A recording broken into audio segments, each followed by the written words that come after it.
I'm super excited to hear your thoughts about this book because it affected my life greatly. But on a very careful rereading, the question I felt like a topic he discussed over and over again was the idea of guilt. And so I'd love your help understanding of what it is he thinks we are guilty and about what do we feel guilt. And one place in the text where he goes, kind of summarizes it again, though he states it many times. In this version of the book, I'm on page 179, and I'll read it, but I'll read about a paragraph's worth.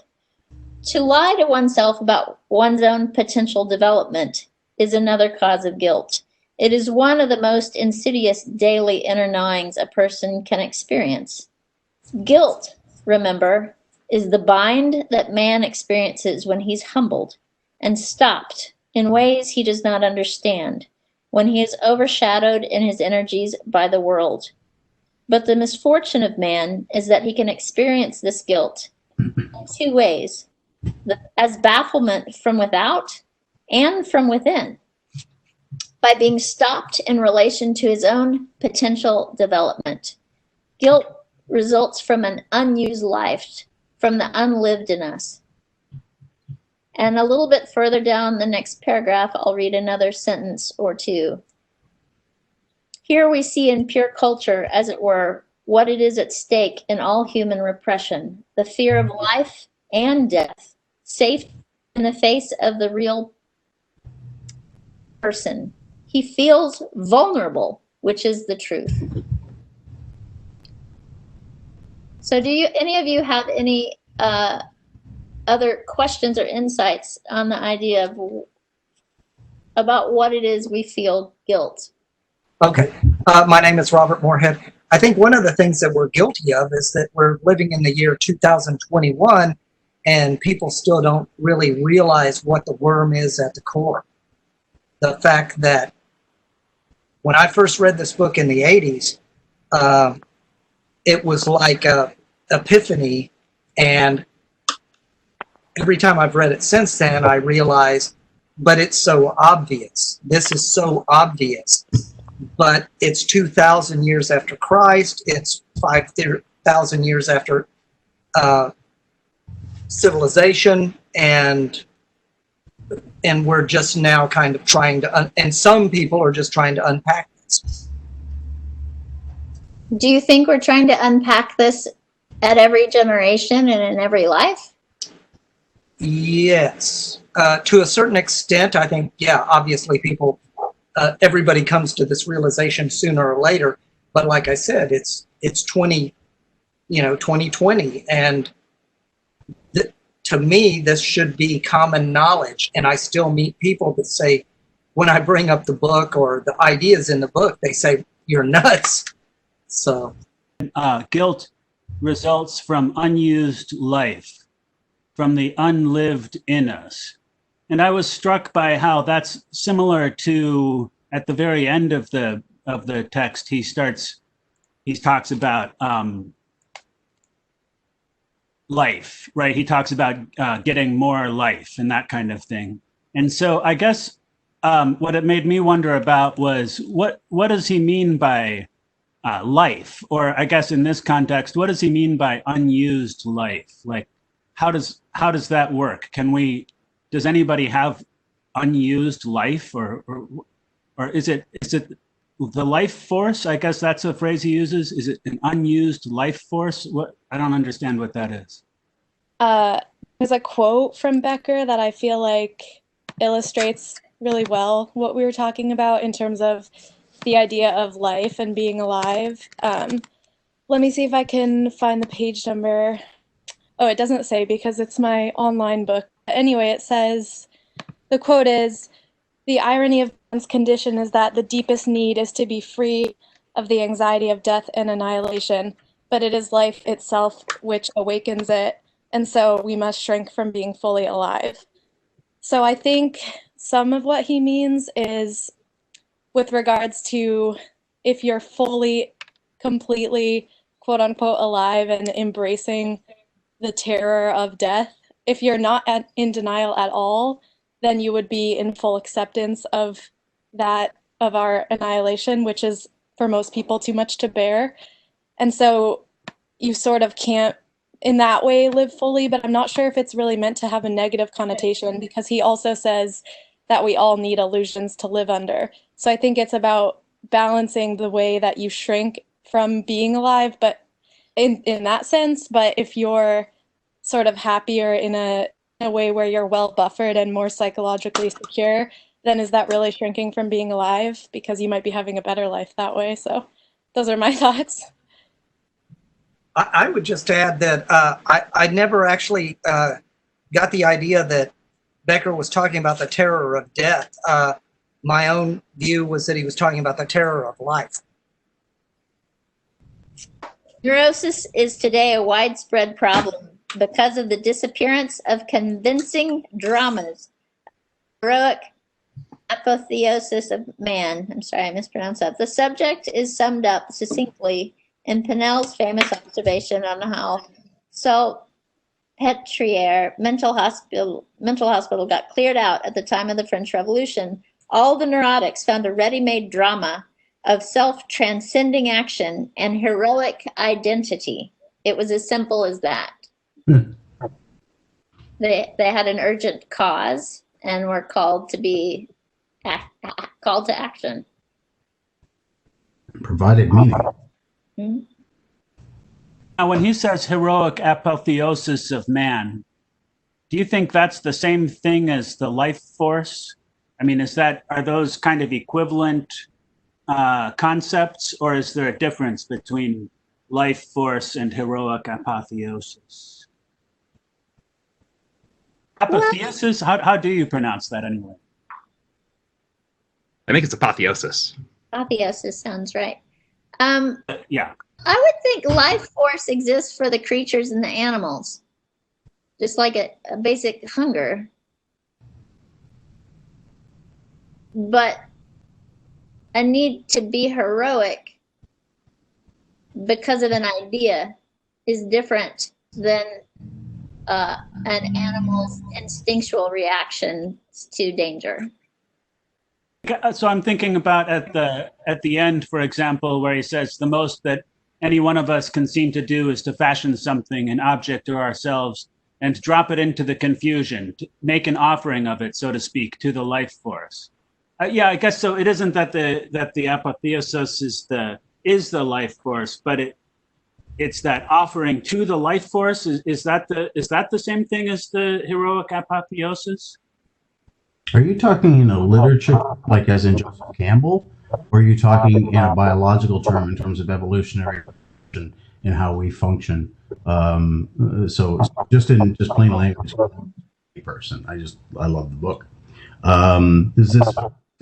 I understand that in terms of nature and physiology, organisms for millions of years, 200,000 for human beings, we've kind of grown and adopted. And we've got this neocortex in front of our head, and that allows us to think about things in the past and the future. I mean, a lot of this is about like sort of the existential guilt and fear. I mean, the fear of death seems to be something that we can't. I mean, it's like always there, or at least is an essential part of our being human. So, like in the examples you were talking about, when your fear gets triggered, you act differently. But I'm not sure what makes how those connect together. That sort of that essential like fear and then denial, I guess, of death. Like when, and I think a related question is when does our heroic project work?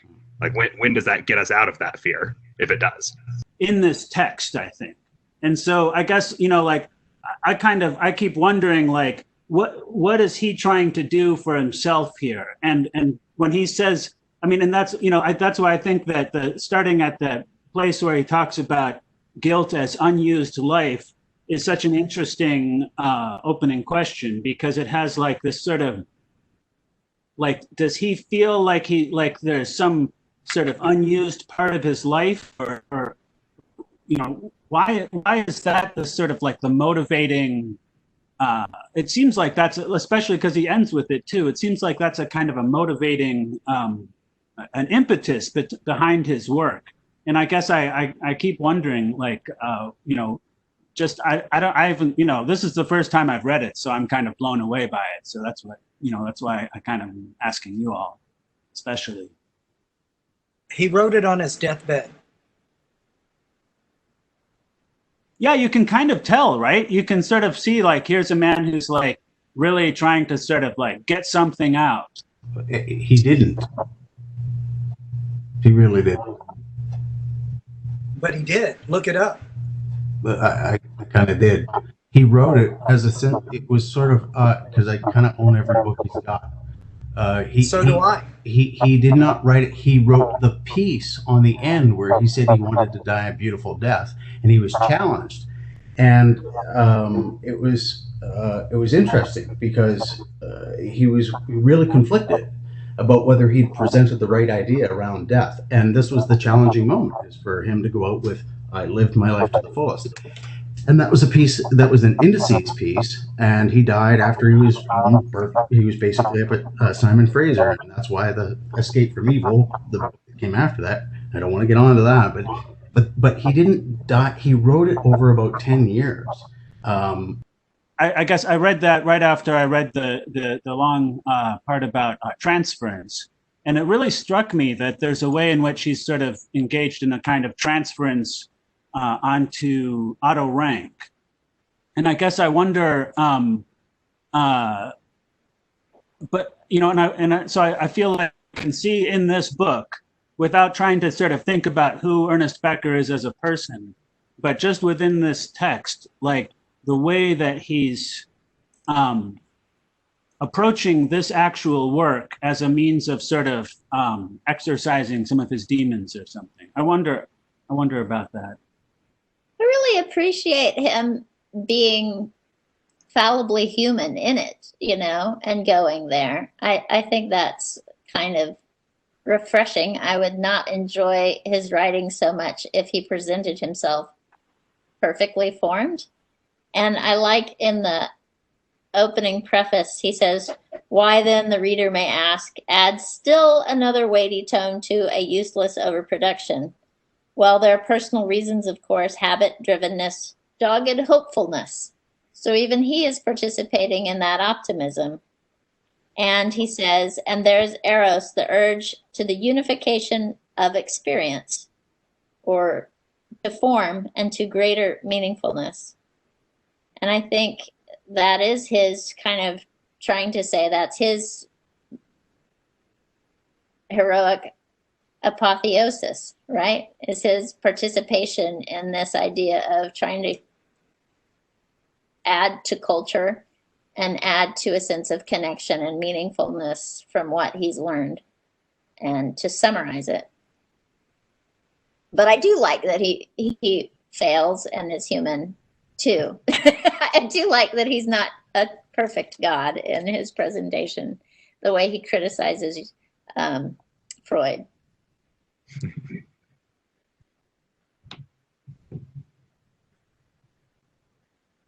I wonder what the difference between that Eros that he talks about there and the life force is, or relationship between them. It's a good question. He uses Eros a lot, but spends very little time defining what he means by it. I know, and that's so interesting because he's not in a world where that seems like it'd be a normal kind of term. Ontologies, right, of Eros and Agape. Mm-hmm. And so correct me if I have this wrong, but as I remember, for Becker, Agape is basically our kind of minimization of ourselves and kind of integrating ourselves into the world at large. Specifically some kind of, outside, project or something. Whereas the Eros is our sense of individuation and our need to kind of exist as a self, sort of apart from and maybe, over and against the world or something like that. And so they both seem to be, I think, but I still wonder, they both, it seems like Eros and Agape are kind of two halves, sorry, two halves of the life force, possibly. Is that how you see it? Or is it that one's life force and one is something else? I kind of agree with you to a certain point, but I think they're both, it's two sides of love. Agape is love for others, and Eros is love of somebody. It's interesting that he does, because, right, yeah, like, you know, in the Christian love, and then there's Philos. But then he doesn't exactly talk about it in terms of love. You know, I think he does mention the phrase Christian love, but, or he says the Christian motive of agape. This is on page 152. He says, he's talking about the second, or maybe, I guess it's the first of the twin ontologies. This is the Christian motive of agape, the natural melding of created life in the creation in love, which transcends it. So, I mean, there's a way in which he sees it as a kind of a love, but he goes on to talk about it in, you know, in this sort of very like ontological, psychological terms. He says, but Rank understood that the idea of God has never been a simple reflex of superstitious and selfish fear, as cynics and realists have claimed. Instead, it is an outgrowth of genuine life longing, a reaching out for a plenitude of meaning. He's talking about how I think Freud is an atheist there, because Freud seems to have scorned agape as he scorned the religion that preached it. But so there's a way in which agape is that the idea of God is a life longing. There's that life word again. Reaching out for a plenitude of meaning.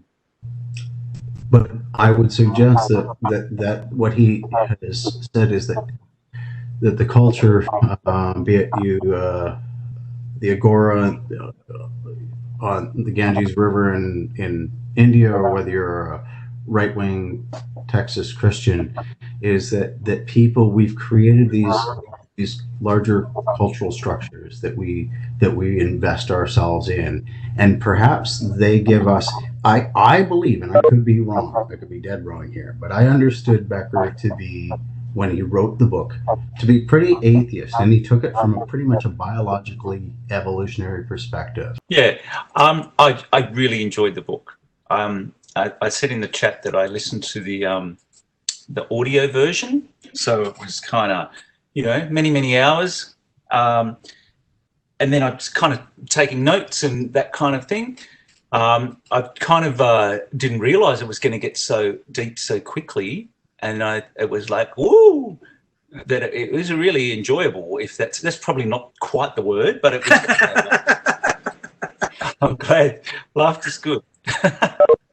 But just the kind of enjoy, like I guess the enjoyment of learning something, this insight into, wow, this is a completely new way of somebody has thought this.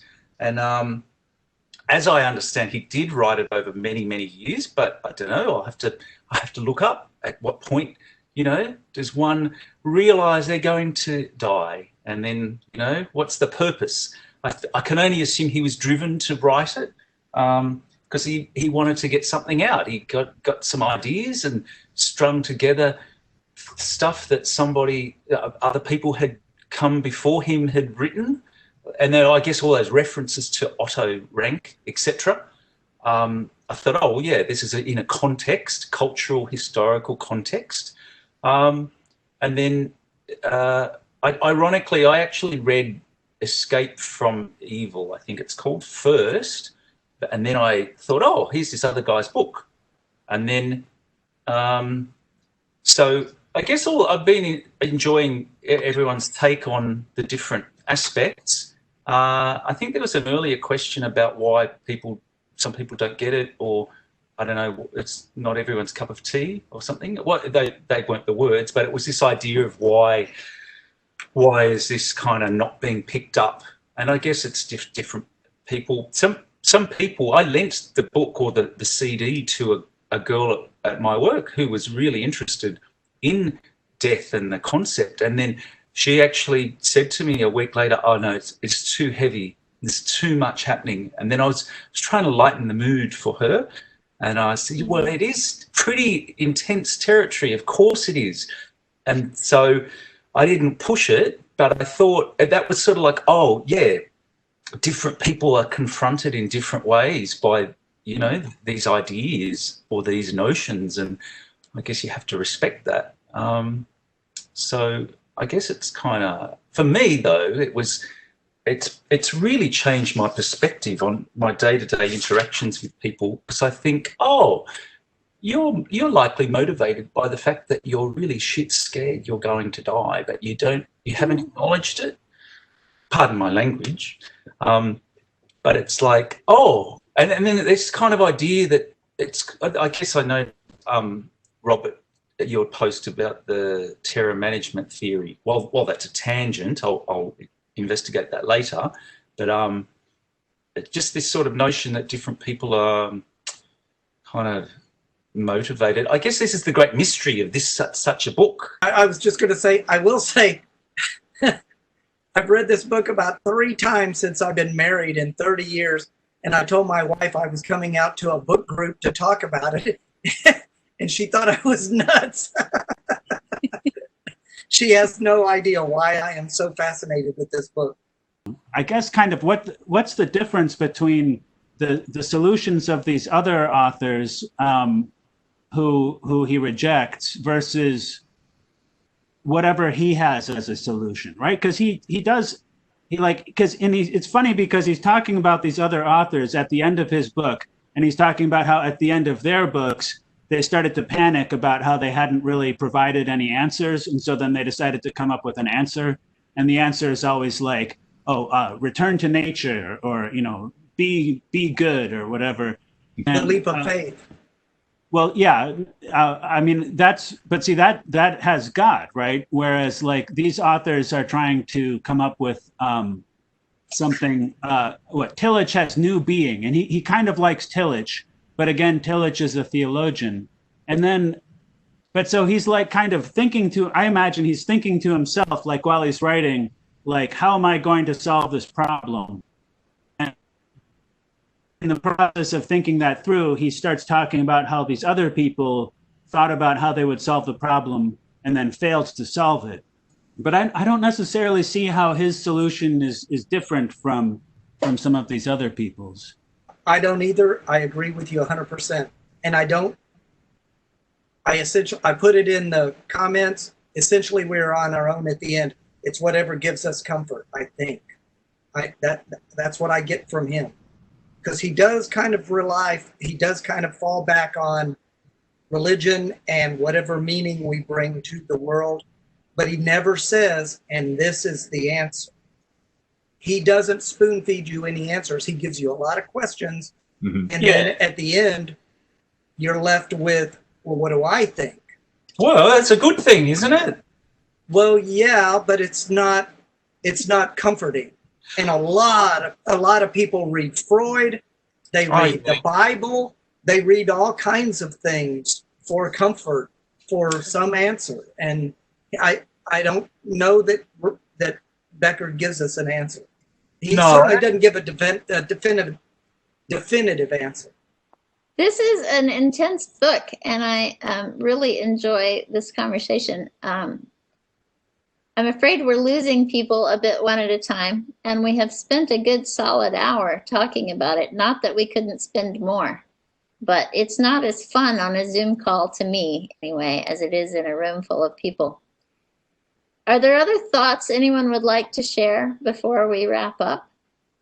I actually have had a very good time. It may be a Zoom call, but I don't know you people. I do a little more now, but my wife hates Zoom and this kind of stuff. I work in television. I don't have a problem with it.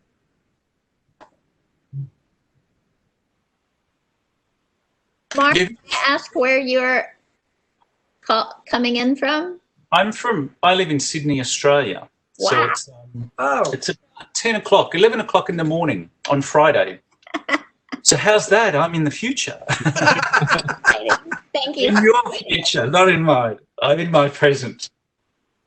Well, this has been exciting. Thank you. I really appreciate it. I needed the company to commit to reading this so closely. So I appreciate you being my reading buddies.